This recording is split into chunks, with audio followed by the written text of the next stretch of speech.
देखो तुम्हें बताएं, सुलझ के सुनोगे तो समझ में आ जाएगी। प्रभु एक ही है। जब इस शरीर में राग हो जाता है तो मुझे अनेकता का भान होता है। जैसे ये रूप आप देख रहे हो, अब इसे प्रेमानंद रूप कहोगे। कौन है? बोले प्रेमानंद है। ये प्रेमानंद नहीं है, ये प्रेमानंद का पांच भौतिक नाशवान रूप है। अच्छा, ये रूप कुछ दिन बाद मिट जाएगा। अब उस परम तत्व की आराधना करके जब चाहोगे इस रूप को, तब आप इस रूप से बात कर सकते हो, देख सकते हो।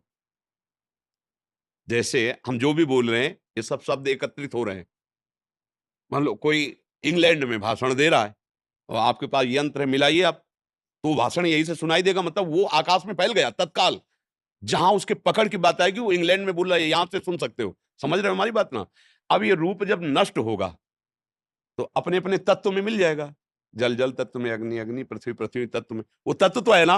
वो आपने उस परम तत्व की आराधना की, माना, और आप उस रूप को देखना चाहते, तो वही परम तत्व ये रूप धारण करके आपसे संभाषण करेगा, आपको देगा। इस रूप की सत्ता ले, सत्ता उसकी है। वही रूप धर करके वो आ जाएगा, समझ। अब आप कहो हमारे गुरुदेव विवेकानंद जी हैं और मैं उनको दर्शन करना, बिल्कुल विवेकानंद जी के रूप में प्रभु आएंगे और आपसे बात करेंगे, और आप कहोगे नहीं, विवेकानंद जी साक्षात भगवान है, कोई संशय नहीं, क्योंकि भगवान ही आए।